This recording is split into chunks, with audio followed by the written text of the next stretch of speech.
social rights activists who are in no mood to compromise. My next guest, Ta-Nehisi Coates of the Atlantic Monthly magazine, doesn't lead civil rights marches, but his work is widely read by those who do, and he's followed on Twitter by thousands as one of the most influential voices in the discussion of race in the 21st century today. And he's the new author of a book called Between the World and Me, a memoir of sorts of his message to his son on the issue of race in America. Mr. Coates, welcome to Meet the Press. Thanks for having me, Chuck. Before I get to the book's message itself, the Confederate flag. 3 weeks ago, I'll be honest, after watching this for 20 years, watching what Georgia and South Carolina went through, I didn't think I would see the day where perhaps the Confederate flag is being buried. How surprised are you, and how significant? Well, I was quite shocked. No, I didn't either. Even after the unfortunate deaths, in the church, I didn't necessarily think that this would be the end result.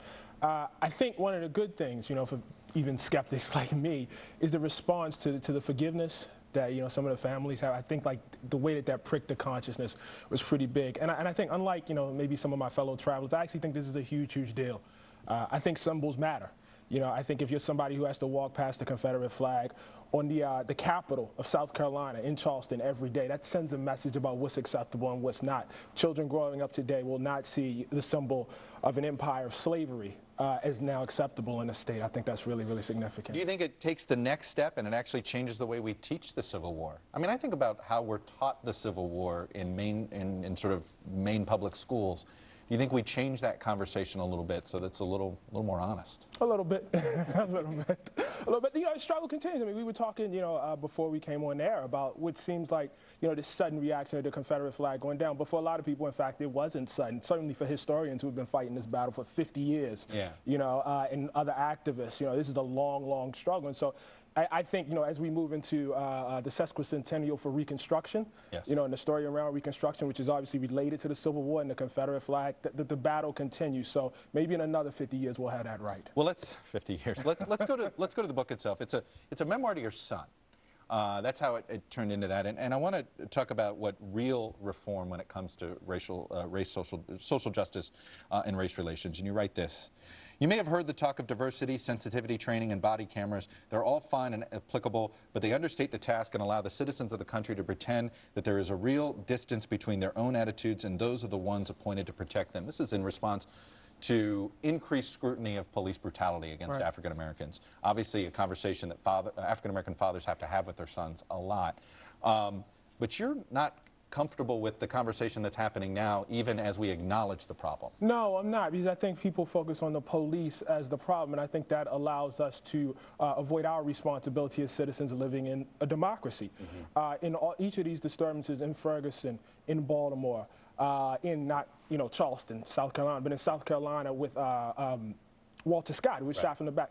You can see policy behind each and every one of those instances. And so I think we need to have a discussion about that, be it policy in terms of, in South Carolina with Walter Scott, in terms of how we deal with child support payments, be it in terms of in Baltimore, how easily we allow people to arrest other people.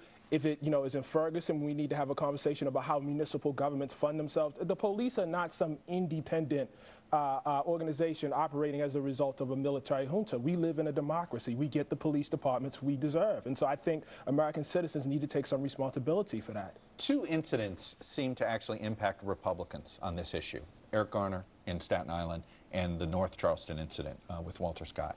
Are you heartened by that you have a Republican Party, a lot of them now talking about criminal justice reform, a topic they wouldn't have talked about 10 years ago? Frankly, what I was actually most heartened by was to see actual Republican presidential candidates like Rand Paul come out and say that the flag, was a racist symbol. Right. Not that we're going to get rid of the flag to make black people feel better, not the Confederate flag is insensitive, but no, it actually stands for something that's really bad that we should be embarrassed by. That was heartening. Do you think this conversation the Republicans are having, do you believe it's an honest discussion? I don't know. To be honest, I don't know. I hope so. Because you were skeptical of Rand Paul when he went to Harvard a few years ago. When he went up to Howard, yes. I was. I don't think that was particularly honest. You think, it sounds like you're more impressed with him today. Yeah, because I think it's one thing to say, I am doing this as a, to be polite to you. I think that's one thing. But to say, no, this is what this actually is, I think it's a different thing. So yeah, I was impressed by it. All right, I want to get, before we go, I want to get to your response to how President Obama talks about race. I want to put up two different ways he's talked about race in the past few years. Take a listen. Well, we've got no time for excuses. Nobody is going to give you anything that you have not earned. For too long, we've been blind to the way past injustices continue to shape the present. Perhaps this tragedy causes us to ask some tough questions about how we can permit so many of our children to languish in poverty, or attend dilapidated schools, or grow up without prospects for a job or for a career. The first was a speech, a commencement he gave at Morehouse College. You were very critical of that speech back in 2013. The president has changed how he talks about race in the last 2 years.